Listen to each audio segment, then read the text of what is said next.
चडगावात लाडकी बहीण नाराज, 3 महिन्यांपासून पैसे नाही, शेकडो महिला धडकले कार्यालयात। लाडकी बहीण संतप्त, 3 महिन्यापासून पैसे नाहीत, महिलांचा कार्यालयावर मोर्चा, शेकडो महिलांची धडक, प्रशासनाविरोधात तीव्र नाराजी। नमस्कार, मी निखिल, आपण बघत आहात जळगाव अपडेट न्यूज। मुख्यमंत्री लाडकी बहीण योजनेचे मागील 3 महिन्यांपासून पैसे जमा न झाल्यामुळे संतप्त झालेल्या शेकडो महिलांनी आज संबंधित कार्यालयात धडक देत जाब विचारला। यावेळी महिलांनी प्रशासनाविरोधात तीव्र नाराजी व्यक्त करत तातडीने निधी जमा करण्याची मागणी केली। महिलांच्या म्हणण्यानुसार वारंवार कार्यालयात फेऱ्या मारूनही समाधानकारक उत्तर मिळत नसल्याने अखेर महिलांनी कार्यालयात जाण्याचा मार्ग स्वीकारावा लागला। अचानक मोठ्या संख्येने महिला कार्यालयात दाखल झाल्यामुळे परिसरात काही काळ गोंधळाचे वातावरण निर्माण झाले होते। दरम्यान संबंधित अधिकाऱ्याने तांत्रिक कारणामुळे विलंब झाल्याचे सांगत लवकरच समस्या सोडवण्याचे आश्वासन दिल्याची माहिती समोर आली आहे।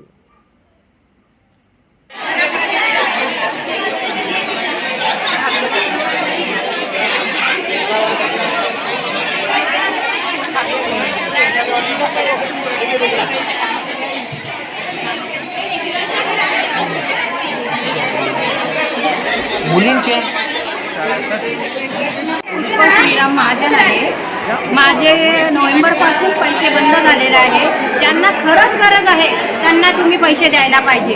विधवा असो किंवा गरीब असो त्यांना तुम्ही सहकार्य केलं पाहिजे। म्हणजे माझे नोव्हेंबर 25 पासून बंद झालेले। मी KYC करायला जेव्हा म्हणजे अंगणवाड्याल्या बायांकडे त्यांनी सांगितलं की तुमच्या मिस्टरांचा मृत्यूचा दाखला द्या, मी तो दिला। त्याच्यानंतर माझं बंदच झालेलं आहे, पैसे आलेलेच नाही आहे। असं का झालं? सगळ्यांना पैसे बरोबर येत आहेत आणि आम्हालाच काय? मी एवढं सुद्धा विचारलं होतं KYC होणार आहे का ऑनलाईन, म्हणजे नाही केली तरी चालेल। असं काय तुम्ही? आम्ही किती वेळा चक्रा टाकल्या इथं, आम्ही पोरं बाळा घरी सोडून नोकऱ्या सोडून आम्ही इथं फिरतो आहे। तर त्यांनी आमची दखल घेतली पाहिजे आणि आमचे पैसे चालू केले पाहिजे आणि सर्वांना पात्र करायला पाहिजे। सगळ्यांना पैसे द्यायला पाहिजे। द्यायचं करायचं आहे तर सगळ्यांना पात्र करा, नाही तर सगळ्यांना बंद करा। माझं म्हणणं हेच आहे। किती महिन्यापासून तुमचे पैसे पडले नाही? बंद आहे माझे 2-3 महिने आणि मी इथं आहे। माझे 2 लहान मुलं सुद्धा आहेत। मी त्यांना टाकून घरी त्यांना टाकून मी इथं येते। किती मारपीट करते माहिती? माझ्या पायाला इतका त्रास आहे तरी पण मी सुद्धा इथं येते बाल विकास अधिकाऱ्यांकडे। ते फक्त आधार कार्ड घेतात, ऑनलाईन झालेलं नाही आहे, KYC झालेली नाही। अरे आम्ही विचारलं होतं तुम्हाला KYC करायची का, तेव्हा तर त्या अंगणवाड्या बायांनी सांगितलं काही गरज नाही म्हणे, फक्त त्यांनी तुम्हाला मिस्टरांचं हे मागितलेलं आहे मृत्यूचा दाखला। एवढं आम्ही दिलं आणि आमचं काम संपलं। तुमचं काम होतंय का? काय फॉलोअप घेत आहे? माझं आता पैसे येत नाहीये। नोव्हेंबरपासून माझे पैसे येत नाहीये मे पर्यंत, आणि ज्या बायांचे आहेत सगळ्या बायांचे येतात आणि माझे येत नाही। तुम्ही काय सांगा? आमचाही तोच प्रॉब्लेम आहे। आम्हालाही पैसे भेटत नाही। 3 महिने झाले पैसे पडलेले नाही। मग आम्ही काय करायचं? सांगताना तर सांगता की सगळ्या बहिणी सारख्या आहेत आणि सगळ्या बहिणी लाडक्या आहेत। जेव्हा तुम्हाला मतं पाहिजे होते तेव्हा तुम्ही आम्हाला लाडक्या बहिणी केलं, तेव्हापासून तुम्ही पैसे चालू केले। मग आता का अपात्र केलं? तेव्हा तुम्ही का नाही पाहिलं? तेव्हा तुम्ही सगळं तेव्हाच्या तेव्हा बघायला पाहिजे होतं। ज्यांना पात्र आहे त्यांना पात्र करायचं होतं, ज्यांना अपात्र आहे त्यांना अपात्र करायचं। श्रीमंत लोकांना पैसे येतात आणि गरीबांना पैसे येत नाही, असं का? असं का? तुम्ही काय सांगा?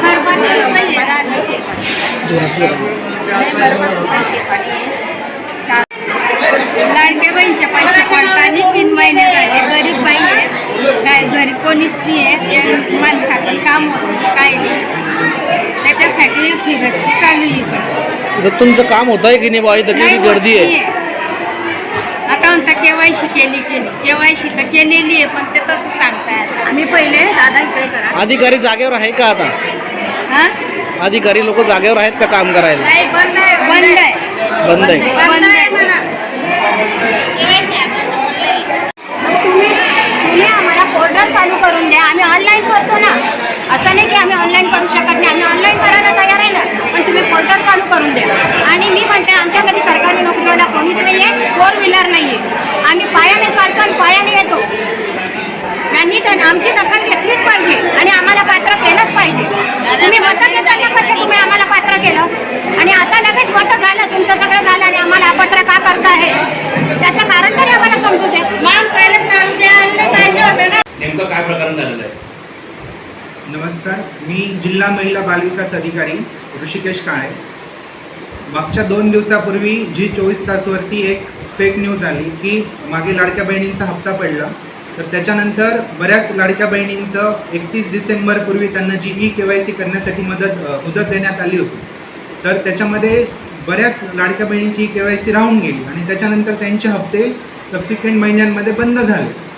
परंतु त्याच्यानंतर ज्यांनी KYC केली होती त्यांना दुरुस्ती करण्यासाठी सरकारने 30 एप्रिलपर्यंत मुदतवाढ दिली होती आणि ती सगळी मुदतवाढ संपल्यानंतर आत्ता मागच्या 2-4 दिवसापूर्वी त्यांना 2 हप्ते 1500 म्हणजे जवळपास 3000 रुपयाचे हप्ते पडले. परंतु ज्यांना KYC झालेली नव्हती त्या महिलांनी टी व्हीवरची फेक न्यूज बघून की जिल्हा महिला बालविकास अधिकारी कार्यालयामध्ये त्यांनी डॉक्युमेंट जमा करावे आणि तिथून त्यांना परत संधी दिली जाईल, ह्या न्यूजचा आधार घेऊन त्यांनी जिल्हा महिला बालविकास अधिकारी कार्यालयात कालपासून अत्यंत गर्दी करण्यास सुरुवात केली आहे.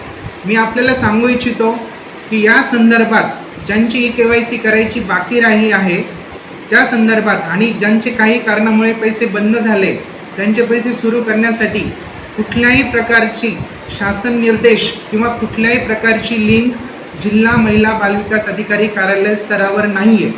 त्याच्यामुळे मी सर्व नागरिकांना विनंती करतो की त्यांनी तुर्तास शासन आदेश येईपर्यंत कृपया जिल्हा महिला बालविकास अधिकारी कार्यालयात गर्दी करू नये. जेव्हा पण काही शासन निर्णय येईल तो शासन निर्णय रिस्पेक्टिव्ह प्रत्येक तालुक्याच्या BDO साहेबांथ्रू ग्रामसेवकांपर्यंत, सरपंचांपर्यंत, पोलीस पाटलांपर्यंत पोहोचवला जाईल आणि त्याच्या थ्रू प्रत्येक गावाला, प्रत्येक नागरिकाला, प्रत्येक लाडक्या बहिणीला त्या संदर्भात जर काही करता येणार असेल तर त्याच्याबद्दलची माहिती देण्यात येईल. परंतु सध्या इथे येऊन त्यांच्या कुठल्याही प्रश्नांचं समाधान सद्यस्थितीला तरी जिल्हा महिला बालविकास अधिकारी कार्यालय जळगाव स्तरावर उपलब्ध नाही आहे. सो नागरिकांना विनंती आहे की त्यांनी कृपया या कार्यालयात गर्दी करू नये आणि स्वतःलाही त्रास करून घेऊ नये.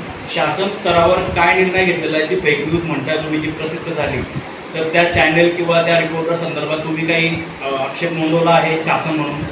आम्ही वरती कार्यालयाला कळवलं आहे की अशी प्रकारची न्यूज बातम्यांमध्ये सर्क्युलेट झाली आहे, परंतु त्या संदर्भात वरच्या स्तरावर काय निर्णय घेतले गेले त्या संदर्भात अजून आम्हाला माहिती उपलब्ध नाही आहे.